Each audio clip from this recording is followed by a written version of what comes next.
G'day folks, Gavin from Aussie Bush Pens.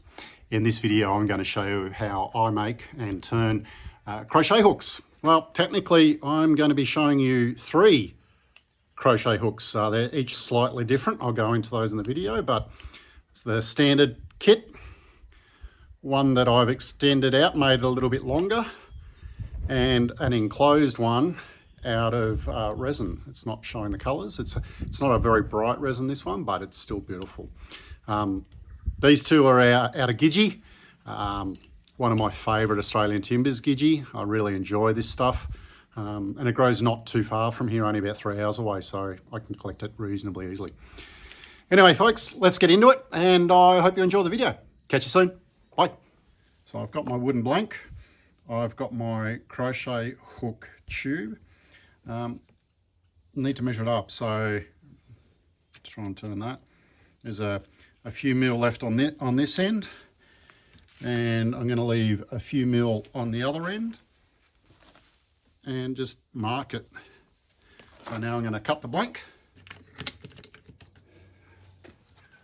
Once you've got your holes drilled for your appropriate tube size, now remember these are 7 mil. You then need to scratch up the surface. It's too shiny, so the glue sticks. I use a bit of the 120. You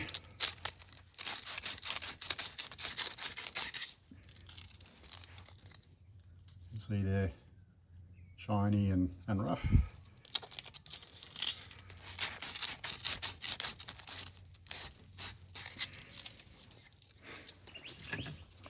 Now I use a bit of dental wax to plug the end. You don't have to plug the end, but it certainly makes your life easier when you're gluing up. You don't get glue into the tube. I prefer the Gorilla Clear. It does take 24 hours to set, which means you've got to do a little bit of planning. But since I started using this a few years ago, my blowouts have reduced quite significantly. So you can see one's longer and one's shorter. Starting with the shorter one.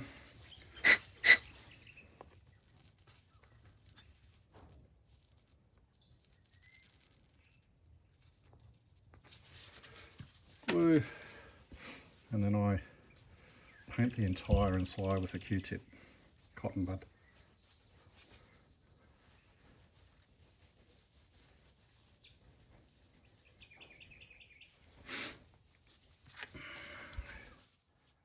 And then this side. Push and twist.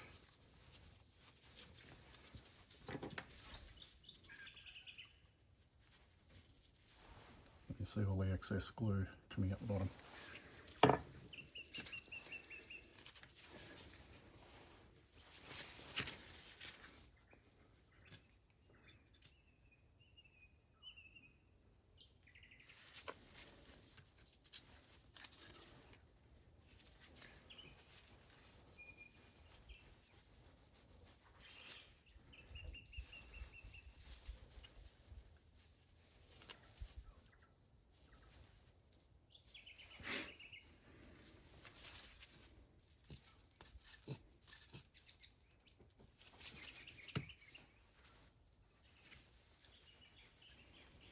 So for this one, starting one end, it doesn't really matter. I push it in until it's seated, and then using a slimline tube, 7 mil tube, I just come from the other side and just leave it sticking out like such, and that'll be cut off when it's dried. For this one, it's going to be blind, enclosed end. The hole's drilled a little bit deeper than the tube, but it doesn't really matter as long as it's as deep as the tube.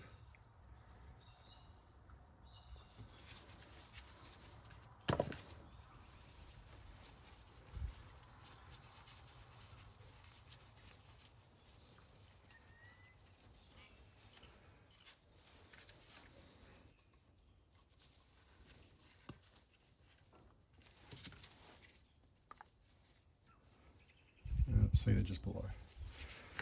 Leave that to dry. See you tomorrow. So tubes of all the glue set on all the tubes. The one that I stuck the extra to make it a little bit longer, I just need to cut that off. We'll clean that up in a sec. Normally I just cut this with the bandsaw, but I've got the wrong blade at the moment, but it won't take long with the hacksaw.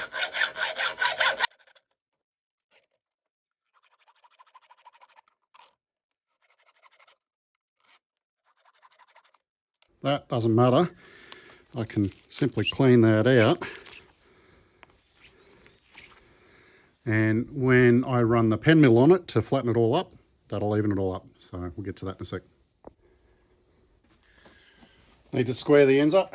I just use my drill press and the pen mill.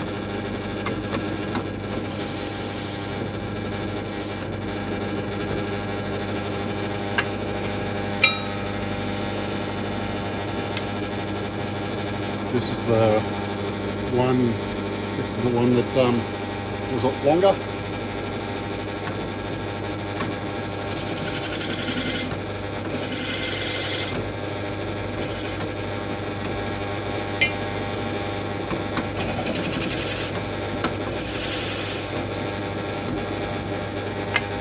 So my 3 blanks are ready. As you can see, the longer one that I talked about is probably only about 20 mil longer, but it makes a world of difference for some clients. And I'm going to do this resin one as enclosed. It's not drilled all the way through, and I'll get into that one. I'm going to actually turn this one first because I like to clean my resin shavings up and not put them in the timber shavings, because I put the timber shavings in the garden. So pen mandrel. Right, so some observant folk might notice I've swapped pen mandrels. It had been on there so long that I couldn't adjust it. So that's okay. Just placing an old slim line as a spacer, because when the ribbons from the resin, so the crochet hook bushing, and now I'm just going to push it till it's firm and lock that up. Just bring my tailstock up because I need to hold it on. First thing I'm going to do is get it to round.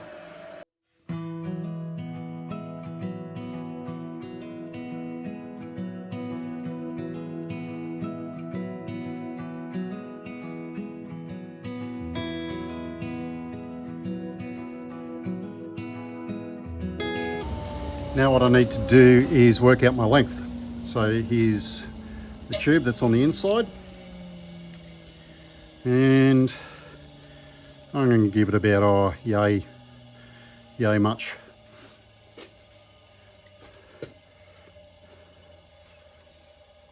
And then I turn to shape.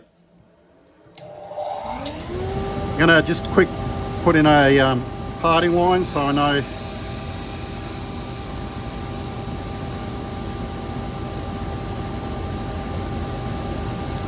where I'm aiming for. When I turn this, I'm going to leave it up slightly shy of the bushings, a little bit wider to allow for sanding.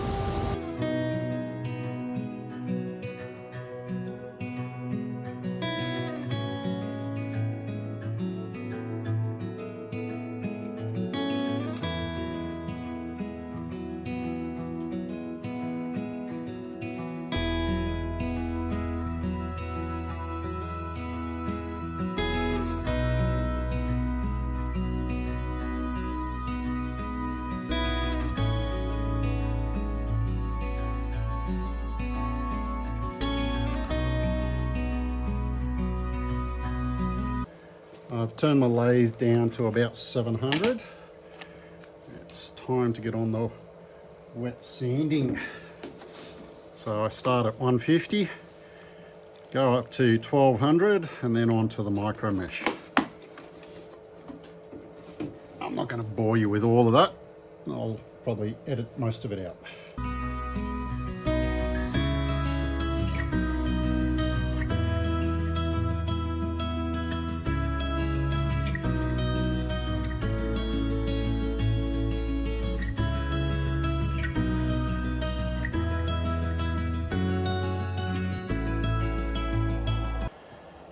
On to the last micro mesh pad.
Right, let me quickly clean up these resin shavings and then we'll get into the timber ones.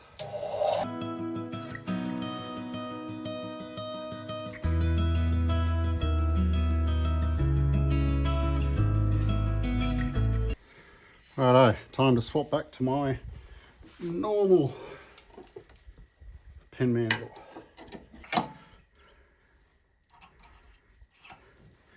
For no other reason than because, let's start with the normal size one. Some of you astute may have noticed I'm using two different skews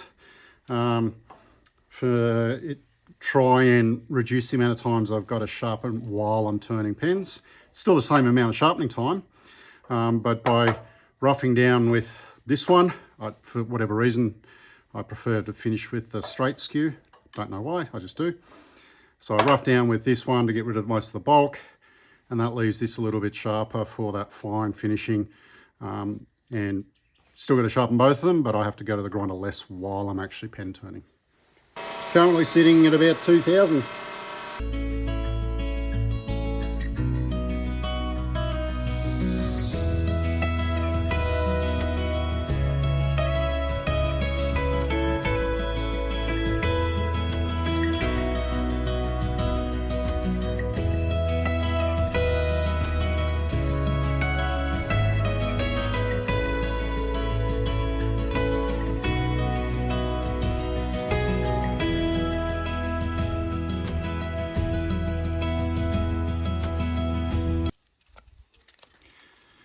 There we are, sanded to 600 grit.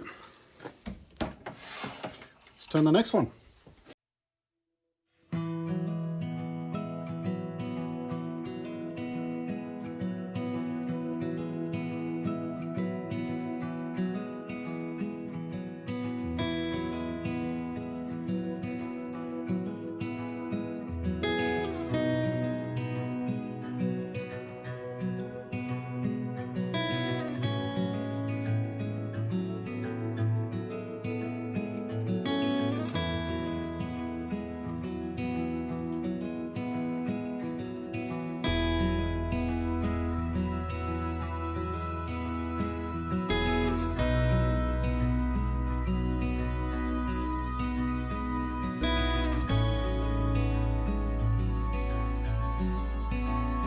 There we go, second one sanded to 600 grit. Now, you'll notice that the shape is my own. Most of my customers seem to like the thicker to grab hold of. You can see the shorter one, it's a little bit narrower, but I try and keep them reasonably thick. That just looks straighter because it's got that extra 20 mil or so on it. So, right, on to the finish. So my most common finish is a CA finish. I do occasionally just do a friction polish. Those are more for the customers who want to feel the timber, but they understand it's not going to hold its shine as long. Not going to film the whole thing about this. I do have a video on how I do my CA finish. I'll put a link in there somewhere if you're interested. Now that I've got them all turned and finished, all I need to do is press them together. It's pretty standard, a bit like a pen.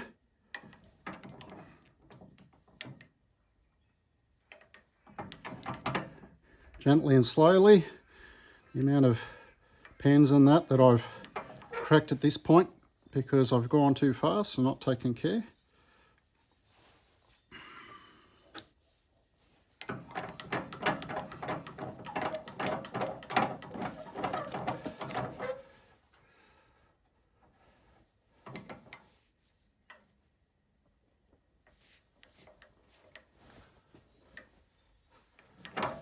That's the first one. Now this one, because it's closed in, I don't need to do the clip.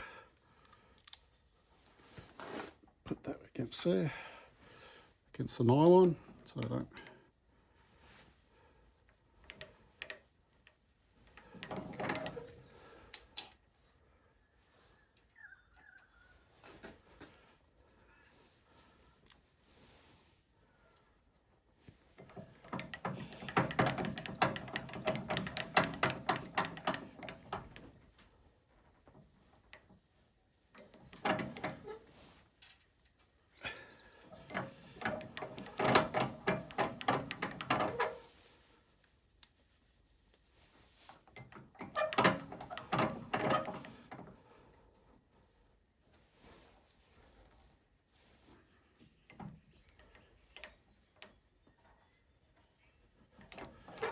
really love that gidgee. Now, I put the same number hook in all of mine for display purposes, because what I do is I give the customers, when they purchase it, one of these little bags. A bit dusty because it's down here in the workshop now, and it's got all the hooks in it. I think it was a 50mm by 50mm jewelry pouch they sell them for. I buy them in bulk from one of those, how do I say it, direct manufacturer companies.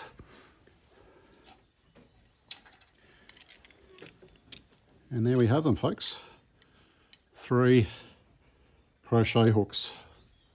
All done. Thanks for watching.